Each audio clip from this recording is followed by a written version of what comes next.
Welcome to News Channel 8. I'm Jerome Aegean, and in tonight's top stories, violence has once again marred what would have been a beautiful weekend in paradise. News Channel 8's Lee Carl reports from St. Thomas. Well, it was a busy time this weekend down and around the field near the basketball court. A daylight shooting left a man dead in hospital ground. Another man charged in a cousin's death in which he fell, and another person is now maybe paralyzed after a drive-by shooting. All of this took place, well, first the man charged in his cousin's death was out in the East End, but here around the field, that one man was at the basketball court and he was fired on in a drive-by shooting, and another man, that was Saturday, this is Sunday, gunfire erupted in the hospital ground area, leaving one man dead. Here is the official report from Melody Raines. Police on St. Thomas are investigating a fight that resulted in the death of one person.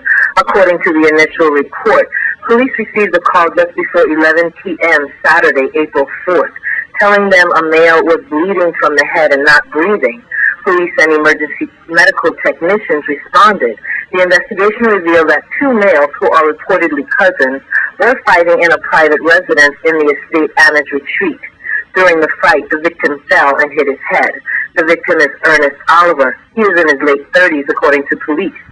Arrested was Claudius George, 24, a native of Dominica, and a St. Thomas resident.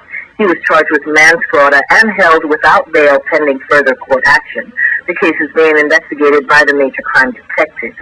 Police on St. Thomas are investigating an assault first degree, where one victim suffered at least 2 gunshot wounds. The victim is being treated at the Roy Lester Schneider Hospital. Just after 9 p.m. Saturday, April 4th, a concerned citizen called 911 emergency and reported shots fired in the hospital ground area near the basketball court. Another call reported a man shot. Police and emergency technicians responded to the scene. The initial investigation by the Criminal Investigation Bureau detectives indicated that the victim was standing in the area when a vehicle drove by and an occupant or occupants from the vehicle shot him at least 2 times. Detectives spoke to witnesses in the area and located the suspect.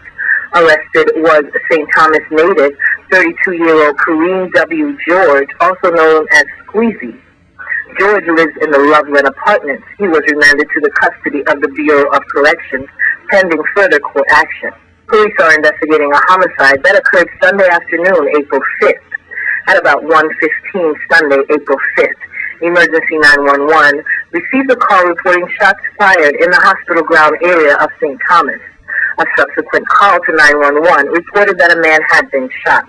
Police responded to the scene along with emergency medical technicians and found the injured man on the ground south of the basketball court. EMTs determined that he had no vital signs. He had been shot at least once.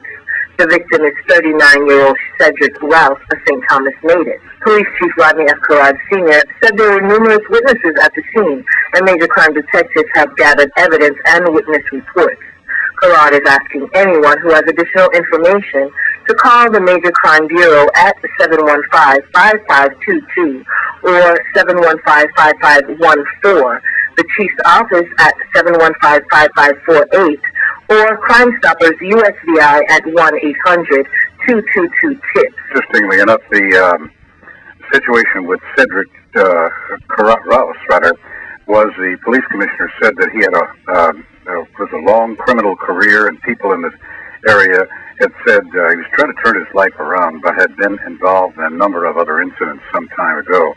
And on the matter of the young man Squeegee, the father of the young man told us that he actually took his son to the police station where he was in fact arrested. In St. Thomas, Lee Carl for News Channel 8. Thanks, Lee. And turning back here on St. Croix, 2 separate hit-and-run accidents occurred over the weekend, and the police need your help. News Channel 8's Wes Small reports. We have all-point bulletins tonight for 2 hit-and-run accidents. I'd like to get right to it. Other than that, the weekend was kind of quiet for St. Croix, and that is good news. A Chevy Tracker, that's around the area of Bethlehem Village, 7 o'clock last night. A Chevy Tracker bearing license plate number C as in Calvin, D as in dog, and Z as in zebra, 032. At CDZ 032, color unknown, hit a male pedestrian and left the scene. Now I'd like to take you to 9:30 last night in the area of JFK housing community, as a 46-year-old man was crossing the street from Pueblo. We are looking for a Caucasian woman driving a green Jeep bearing the license plate CCW728, Calvin Wesley 728, CCW 728. And I'd like to take you to the scene, as I got there with this exclusive report hours ago, and I talked to witnesses at the scene. She got her Jeep, and then she come over here and she like, oh my gosh, and she was like skeptic, she was scared, and she was like, her son, and then she went in her Jeep and bust off, and she had on a black and white striped shirt, a short white pants. She was driving a green Jeep, and license plate is CCW 728, and she has some long black hair. Wow, CCW 728.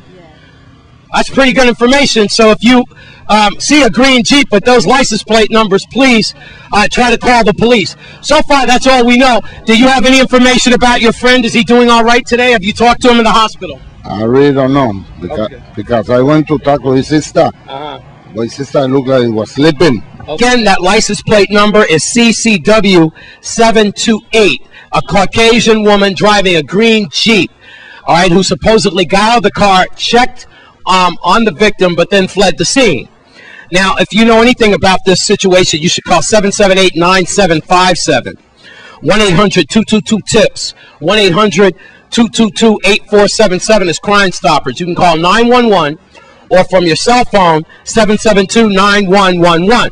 Now, as for the condition of the two victims, it's very hard to get.